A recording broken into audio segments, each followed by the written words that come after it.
आप सभी बहुत अच्छे होंगे। Today our topic is Mendel's monohybrid cross. बेटा मेंडल कौन है? He is a father of genetics. He is a father of genetics. बेटा मोनोहाइब्रिड क्रॉस का मतलब आपको पता होना चाहिए पहले कि क्या होता है मोनोहाइब्रिड क्रॉस। बेटा ये एक ऐसा क्रॉस है जिसमें हम एक सिंगल कैरेक्टर को लेकर, एक प्लांट के सिंगल कैरेक्टर को लेकर हम क्रॉस करते हैं इसको।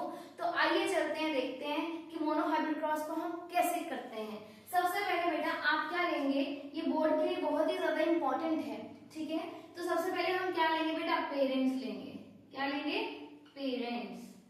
सपोज मैंने जो कैरेक्टर लिया है तो मैंने लिया है height of the plant, right, height of the plant. आप सभी जानते होंगे एक होता है बेटा डोमिनेंट कैरेक्टर, एक होता है आपका रिसेसिव कैरेक्टर। जो डोमिनेंट कैरेक्टर होता है वो अपने आप को क्या करता है, एक्सप्रेस करता है नेक्स्ट जनरेशन में, उसको हम बोलते हैं डोमिनेंट ट्रेट। जो अपने आप को एक्सप्रेस नहीं कर पाता है उसको हम क्या बोलते हैं, रिसेसिव ट्रेट। बेटा ये सिमिलरली एक ह्यूमन बींग्स की कैटेगरी की तरह आप मान सकते हो कि डोमिनेंट, मान लो दो फ्रेंड्स हैं, एक अपने आप को बहुत खुले विचारों वाला है, अपने सारे विचार जो है सबके सामने रखता है, अपने आप को एक्सप्रेस कर पाता है, उसको हम डोमिनेंट बोल सकते हैं, ठीक है।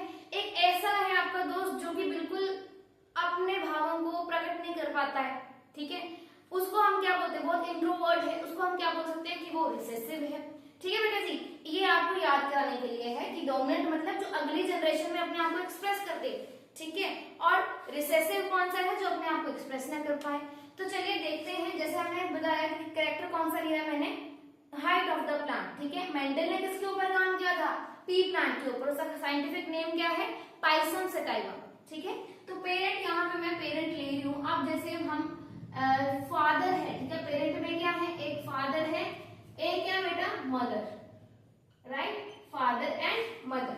क्योंकि मैं एक कैरेक्टर की बात कर रही हूँ, क्योंकि हम मोनो हाइब्रिड क्रॉस स्टडी करने वाले हैं, तो एक कैरेक्टर की बात करूंगी। तो इसमें जैसे मैंने कहा कि हाइट ले लेते हैं टॉल। क्या ली, हाइट टॉल।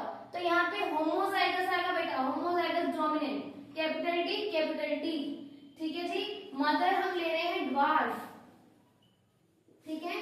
जो ड्वार्फ मदर है, ये जो ड्वार्फ ट्रेट है ये रिसेसिव है, इसलिए हम इसका क्या लेंगे, स्मॉल टी, स्मॉल टी। बेटा ऐसा आपने कभी नहीं करना कि आपने टी से टॉल तो डी से ड्वार्फ ले लो, नो, ये बिगेस्ट मिस्टेक आपने नहीं करनी है। आपने क्या करना है, जो भी आप यहाँ पे लोगे, ठीक है, अल्फाबेट, जो भी अल्फाबेट लोगे, कैपिटल आपका ये रिप्रेजेंट करेगा कि वो डोमिनेंट है। अगर आप स्मॉल ले रहे हो उसी का, तो मतलब वो क्या है, रिसेसिव है। बेटा सबसे पहले हम क्या बनाते हैं, पेरेंट्स लेते हैं। उसके बाद नेक्स्ट स्टेप होता है आपका गैमीट्स बनाना। क्या होता है, गैमीट्स बनाना। अब हम क्या करेंगे, गैमीट्स बनाएंगे बेटा। इसके गैमीट जब बनाए तो ये लो, एक ये गैमीट आ गया, एक हमारे पास ये गैमीट आ गया। यहाँ के गैमीट्स बनाए, स्मॉल टी, स्मॉल टी, ये हमारे पास क्या आ गया बेटा, गैमीट्स आ गए। जब ये गैमीट्स आए बेटा तो हम क्या करते हैं, इनके बीच में क्रॉस करते हैं, ताकि आपके पास क्या आए, फर्स्ट जनरेशन आए बेटा। जब आपने इन दोनों को क्रॉस किया तो आपके पास क्या आएगा बेटा, ध्यान से देखो, capital T, small T, okay. और दूसरा जो है आपके पास, इसको इसके साथ क्रॉस करेंगे तो आपके पास क्या आने के चांसेस हैं, again capital T, small T. तो बेटा एक हेट्रोजाइगस कंडीशन, जैसे कि आप देख रहे हैं ये वाली कंडीशन, ये वाली कंडीशन देखो बेटा, ये वाली कंडीशन, ये एक हेट्रोजाइगस कंडीशन है। यदि कभी आपको ऐसी कंडीशन देखने को मिलती है जिसमें एक डोमिनेंट होगा और एक रिसेसिव होगा, तो बेटा उसमें आप क्या लेंगे, आप क्या कहेंगे, इसको डोमिनेंट वाला अपने आप को एक्सप्रेस करेगा, तो ये क्या आएगा बेटा, टॉल, राइट। अगर आप इधर देखेंगे कैपिटल टी, स्मॉल टी, तो ये भी बेटा क्या होगा, टॉल, ठीक है। ड्वार्फ क्यों नहीं हुआ, क्योंकि इसमें अगर हम कहें कि ड्वार्फ क्यों नहीं है मैम जी, क्यों, क्योंकि यहाँ पे कैपिटल टी, स्मॉल टी भी है, तो आपने ड्वार्फ क्यों नहीं लिखा। तो बेटा जी इसका आंसर ये है कि जो कैपिटल वाला है वो क्या है बेटा, डोमिनेंट, ठीक है, इसने अपने आप को, डोमिनेंट वाले ने अपने आप को एक्सप्रेस करना है, तो इसलिए ये क्या है बेटा, टॉल है, ठीक है। यदि आपके पास एक डोमिनेंट एक रिसेसिव होगा तो आप कैरेक्टर कौन सा लिखेंगे, आप लिखेंगे डोमिनेंट वाले का कैरेक्टर, ना कि रिसेसिव वाले का कैरेक्टर। तो मैं ब्रैकेट में ऐसा लिख सकती हूँ, all plants are tall, right, all plants will be tall in F1 generation. यहाँ पे मैं लिख देती हूँ, ये कौन सी थी आपकी, F1 जनरेशन थी,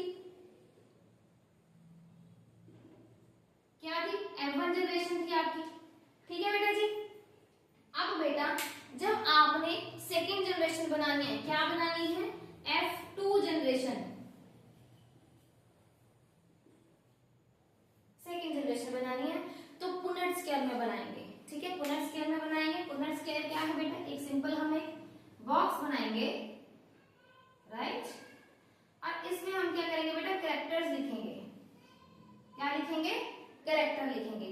जैसे यहाँ पे क्या है capital T and small T, हम यहाँ पे लिख देंगे कि कैपिटल टी और यहाँ पे क्या है स्मॉल टी। वहीं आप जो चीज यहाँ पे ले रहे हो वही चीज यहाँ पे ले लो, कैपिटल टी स्मॉल टी, और इनका क्या बना लोगे आप एक बॉक्स बना लोगे बेटा, जिसको हम क्या कहते हैं पुन्नेट स्केयर, जिसको हम क्या कहते हैं पुन्नेट स्केयर कहते हैं बेटा।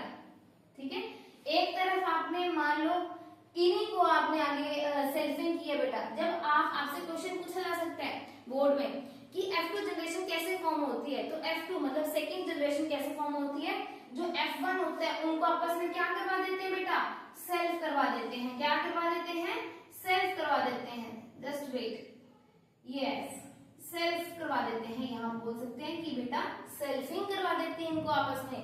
जब इनकी सेल्फिंग करवाते हैं तो यहाँ पे भी सेम है, जो आप यहाँ लिख रहे हो वही आप यहाँ लिखोगे। ठीक है, यदि हमने जब ऐसा किया तो हमारे पास क्या आएंगे बेटा, इन दोनों को आपस में करो जरा मल्टीप्लाई तो क्या आएगा कैपिटल टी कैपिटल टी। इन दोनों को करोगे तो क्या आएगा कैपिटल टी स्मॉल टी। इसको और इसको करोगे तो क्या आएगा capital T and small T. इसको और इसको करोगे तो क्या आएगा बेटा small T and small T. Right, अब यहाँ पे आपके पास तीन तरह के कॉम्बिनेशन बने हैं। एक बना है प्योरली ये प्योर होमोजाइगस कैपिटल टी और कैपिटल स्मॉल टी, और दो आपके पास हेटेरोजाइगस बने हैं capital T small T. Right, तो बेटा जी अब आती है बारी रेशियोज की। दो तरह की रेशियोज होती है बेटा, एक होती है हमारी फिनोटिपिक रेशियो। कौन सी, फिनोटिपिक रेशियो। बेटा इस रेशियो में आप किन किन के बीच में ये रेशियो लेते हैं, ये आप किन किन के बीच में रेशियो लेते हैं जब हम कैरेक्टर्स की बात कर रहे हैं। फिनोटिपिक रेशियो वो रेशियो होती है कि जब आप मानो जब आप प्लांट्स को एक्चुअली देख रहे हो, ठीक है देख रहे हो, तो आप देख के पहचान सकते हो ना कि ये हाइट में लंबा है और दूसरा बिल्कुल छोटा है, तो लंबे वाले को आप कह दोगे कि हाँ ये डोमिनेंट है, इसलिए इसमें डोमिनेंट एक्सप्रेस हुई है जीन, तभी तो वो आपका टॉल है। ठीक है, देख के आप टॉल एंड ड्वार्फ की हाइट का डिफरेंस तो देख सकते हो ना बेटा, तो वो होती है आपकी फिनोटिपिक रेशियो, मतलब the ratio between tall and dwarf. और ये कितनी होगी बेटा, टॉल के देखो कितने हैं बेटा, कैपिटल टी क्या होगा टॉल होगा, कैपिटल टी स्मॉल टी भी क्या होगा टॉल होगा, हमने यहाँ पर देखा अभी। ठीक है, ये भी क्या होगा टॉल होगा, और ये आपका क्या होगा ड्वार्फ होगा बेटा। जब आप ये चीज देखते हैं तो आप यहाँ से कैलकुलेट कर सकते हैं, टॉल वाले कितने हैं 1 2 एंड 3, तो हम कहेंगे मैम 3 है, और ड्वार्फ कितना है 1, तो रेशो क्या आई 3:1। लास्ट है बेटा जीनोटिपिक रेशो। ठीक है, लास्ट है आपकी जीनोटिपिक रेशो। तो जीनोटिपिक रेशो जब हम लिखते हैं, let's me right over here genotypic ratio,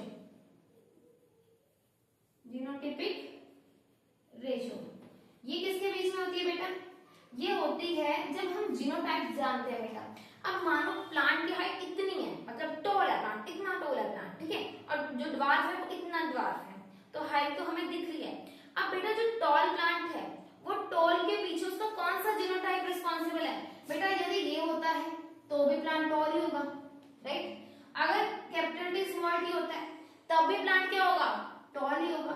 अब ये देखने से फिनोटिपिक रेशियो से हमें नहीं क्लियर हो सकता कि ये जो टॉल है इसके कारण टॉल है या इसके कारण टॉल है, लेकिन यदि हमें जानना है कि वाकई में कौन सा जीनोटाइप है, ठीक है, responsible for this trait, this tallness of the plant, तो हम क्या देखेंगे उसकी जीनोटाइपिक रेशियो देखेंगे।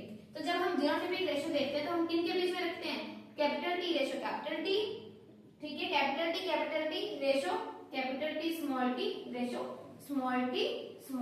आइए बेटा देखते हैं, यहाँ पे देखो कैपिटल टी कितने हैं, एक ही है, तो हम क्या लिखेंगे यहाँ पे बेटा, क्या लिखेंगे 1, क्या लिखेंगे 1, वेरी गुड।